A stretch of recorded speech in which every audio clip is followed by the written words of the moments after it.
औज़ुबिल्लाहिमिनश्शैतानिर्रजीम बिस्मिल्लाहिर्रहमानिर्रहीम अस्सलामु अलैकुम वरहमतुल्लाहि वबरकातुहू। यूट्यूब और फेसबुक पर हमें देखने वालों को वेलकम करते हैं जी। आज का जो नुस्खा है वो पेचेस के हवाले से है, मोशन के हवाले से है।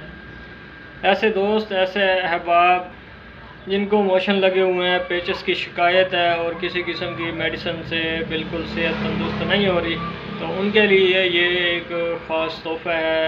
इसको बनाएं और मुझे दुआओं में याद रखें। नाज़रीन, आपने अगर ड्रिपें भी लगवा ली हैं, आपने हर किस्म की मेडिसिन भी खा रही हैं, तो आपका जो मोशन है, पेचिस है, वो नहीं रुक रही, यहाँ तक कि खून आना शुरू हो गया है, तो आप मेरा ये नुस्खा बनाएं, इस्तेमाल करें। इंशाअल्लाह अल्लाह ने चाहा तो ज़रूर शफ़ा होगी। पुराने से पुरानी पेचिस को भी ये जड़ से निकाल के फेंकता है और आपको तंदुरुस्त और सेहतयाब कर देता है।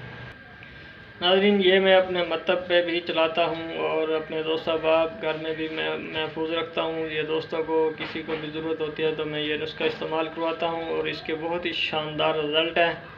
तो इसीलिए आप लोगों की ये नज़र किया जा रहा है, आप लोग भी बनाएं और मुझे दुआ में याद रखें। नाज़रीन, सौंफ आपने 5 तोला लेने हैं, बैलगिरी 5 तोला लेनी है, मिश्री आप इसमें 10 तोला भी डाल सकते हैं और 5 तोला भी डाल सकते हैं, और छिलका इसबगोल भी 5 तोला। तो नाज़रीन, छिलका इसबगोल के अलावा जो आपके पास 3 अदवायात हैं, उनको आपने अलग अलग साफ़ करके बारीक पीस लेना है। कपड़ छाल करने के बाद आपने छिलका इसबगोल और ये 3 अदवायात मिक्स करके किसी जार में महफूज कर लेनी है। ये आपका नुस्खा जो है वो तैयार हो चुका है। आपके पास बहुत ही आला दर्जे की दवा ये आपके पास मौजूद है।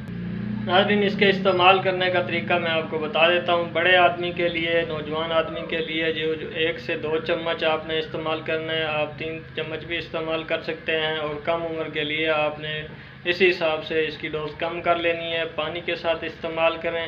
मेरे अल्लाह ने चाहा तो ज़रूर शिफा होगी। दुआ में याद रखिए। अगर आपने अभी तक मेरे चैनल को सब्सक्राइब नहीं किया तो चैनल को सब्सक्राइब कर दें, ताकि हर नई आने वाली वीडियो का नोटिफिकेशन आप तक बआसानी पहुँच सके। दुआ में याद